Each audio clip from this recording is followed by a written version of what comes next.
Praise lord, హల్లెలూయా. దేవునికి స్తోత్రం. ప్రభు పరిశుద్ధ గణనామానికి మహిమ కలుగును గాక.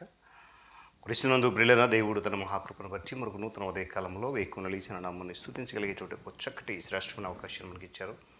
అందుని బట్టి ఆయన ఉన్నతమైన నామమునకు మహిమ కలుగును గాక. క్రీస్తునందు ప్రియులైన దైవజనులు, స్నేహితులు, విశ్వాసులు, సహోదరి కార్యక్రమాన్ని వీక్షిస్తున్న ఆత్మీయులందరికీ మన రక్షకుడైన యేసుక్రీస్తు వారి ఉన్నతమైన నామంలో శుభములు మరియు వందనాలు తెలియజేస్తున్నాను. ఎంత బాగున్నారా? చాలా సంతోషం. రండి, ఈ దినం కూడా మేము ప్రేమతో ఆహ్వానిస్తున్నాను.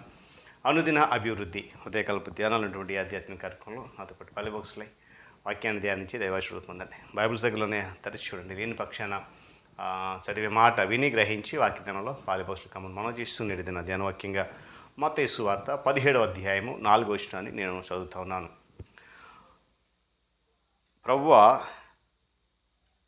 నీకు ఇష్టమైతే ఇక్కడ నీకు ఒకటియు, మోషేకు ఒకటియు, ఏలియాకు ఒకటియు 3 పర్ణశాలలు కట్టుదునని యేసుతో చెప్పాను. దేవుడు తన పరిశుద్ధ మాటను మన కొరకు దీవించును కాక. తలలోంచి కన్ను మూసుకుందాం. ప్రార్థన. మహోన్నతుడా, ప్రేమగల తండ్రి, వందనాలు. మరొకసారి ఉదయకాల సమయంలో ఈ ఆధ్యాత్మిక కార్యక్రమం ద్వారా మీ నామాన్ని కనపరచడానికి మీరు ఇచ్చిన కృప కొరకే స్తోత్రాలు. ఈ దినమంతా నీ రెక్కల చెట్టు దాచి నడిపించబోతున్నందుకు, నీ కృప, నీ కాపుతలు మాతో ఉంచబోతున్నందుకు వేలాది స్తుతి వందనాలు చెల్లిస్తూ ఈ ఆధ్యాత్మిక కార్యక్రమం మరింతగా బలపరిచి మీరు మహిమ పొందండి. యేసు నామములో ఈ ప్రార్థన అడుగుతున్నాం తండ్రి, ఆమేన్. శాశ్వత ప్రియులారా, చదివినటువంటి వాక్య భాగం కూడా మనకి పరిచయం అయిందే. ఎందుకంటే యేసుక్రీస్తు ప్రభు వారు రూపాంతర కొండ అనుభవం మీద రూపాంతరం పొందినప్పుడు అక్కడ పేతురు పలికినటువంటి మాట మనం చూస్తూ ఉంటాం. గడిచిన కొన్ని దినాలుగా ఏది దేవుని చిత్తం, స్వస్థతలు ఉండే దేవుని చిత్తమా, లేక గురుగులను పెరిగివేయట దేవుని చిత్తమా అని మనము ధ్యానం చేస్తూ వస్తున్నాం. ఇది నేను మరొక మాట కొనసాగిస్తున్నాను.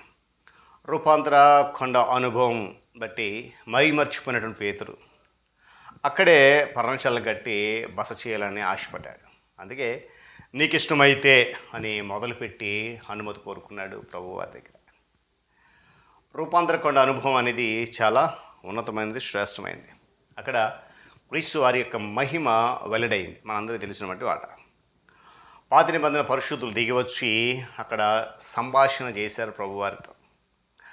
ప్రకాశమైనటువంటి మేఘం వారిని ఆవరించింది.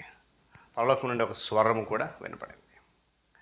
పిల్లల ప్రశాంతమైనటువంటి దైవిక ప్రసన్నత గల కొండ శిఖరం అది రూపాంతర అనుభవం కొండ. అక్కడ నేరం మోపేటువంటి పరిసయ్యులు, శాస్త్రులు లేరు. అక్కడే పర్ణశాలలు కట్టడం అనేటువంటి ఆలోచన లేక ఆ ఎన్నుకునే విధానంలో ఎలాంటి ఆశ్చర్యము లేదు. మంచిదే, ఎందుకంటే ఎలాంటి ఆటంకాలు లేవు. నిందించేవారు లేరు, హింసించేవారు ఉండరు కదా, ఆటంకం పెట్టేవారు. కానీ అయితే అది దేవుని చిత్తమా అనేది ఒక ప్రశ్న. ప్రభువు దానికి అంగీకరించారా అనేది మరొక ప్రశ్న. అయితే వెంటనే జవాబు వచ్చింది, లేదు, ప్రభు దానికి అంగీకరించలేదు. రూపాంతర కొండలో పర్ణశాలలు కట్టడానికి ప్రభు నిరాకరించాడు. అలాంటి గొప్ప అనుభవంలో మైమరిచి ఉండిపోవడాన్ని దేవుడు అనుమతించలేదు.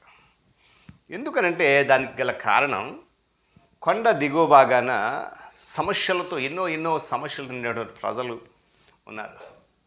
వారు దుఃఖంతో నిండిన వారు ఉన్నారు.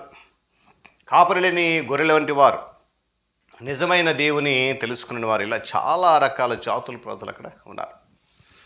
వారిని కూర్చేటువంటి చింత ఏమాత్రం లేకుండా వారు ఎటు పోయినా సరే, ఎలా పోయినా సరే, నాకెందుకులే, నేను మాత్రం రూపాంతర కొండలో పర్ణశాల కట్టుకుని పరవశము చెందాలనేటువంటి కోరిక కలిగినటువంటి పేతురుకు ప్రభు ఏమాత్రం కూడా అనుమతి ఇవ్వలేదు. నేటి దినాలు మనలో చాలామంది కూడా అలాంటి పరిస్థితులు, అలాంటి ఆలోచన కలిగినటువంటి వ్యక్తులు ఉండడం విచారకరం. నశించిన దానిని వెతికి రక్షించిన నిమిత్తమే ప్రభు రాలేదా? వారి కొరకు తన రక్తాన్ని చిందించడానికే ఆయన లోకానికి వచ్చాడు కదా. ఏమండి, నేడు ఉద్యోగం పడినటువంటి ఎన్నో సంఘాలు, సహవాసాలు రూపాంతర కొండలో పర్ణశాల వేసినట్లుగా తలంచుస్తూ 4 గోడల మధ్య ఎదుగుతూ ఉన్నట్టు పరిస్థితి. ఎందుకంటే నేటి దినాల్లో పరిస్థితులు అలాగే ఉన్నాయి కనుక బయటకు వెళ్ళలేనటువంటి పరిస్థితులు. జీర్ణింపజాలైనటువంటి ఆత్మ సంబంధమైనటువంటి ఫలం వంటి ప్రసంగాలను నిత్యము తినుచు నశించు ఆత్మల యొక్క భారము లేని విధములో నేటి దినాలు మనకి కనబడుతున్నాయి. అలాంటి పరిస్థితుల్లో మనము ఎదుటి వాళ్ళని నిందిస్తూ కాలం గడిపే కంటే ఇది దేవుని చిత్తము కాదు అనేటువంటి ఆలోచన మనం చేయాలి. ప్రభు మన కొరకు సమస్తమును వెచ్చించిన విధానాన్ని మనం అప్పగించుకోవాలి, మనము జ్ఞాపకం చేసుకోవాలి. పిల్లల దేవుని చిత్రం ఇక్కడ బహు స్పష్టంగా ఉంది. ఏంటో తెలుసా?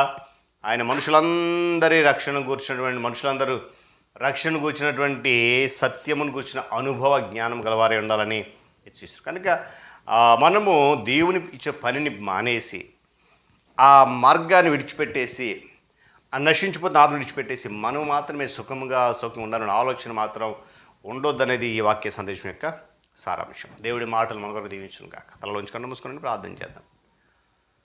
ప్రేమ కలిగిన తండ్రి, వందనాలు. మహోన్నతుడా, మనాహగ్రుడా, నీకు స్తోత్రాలు.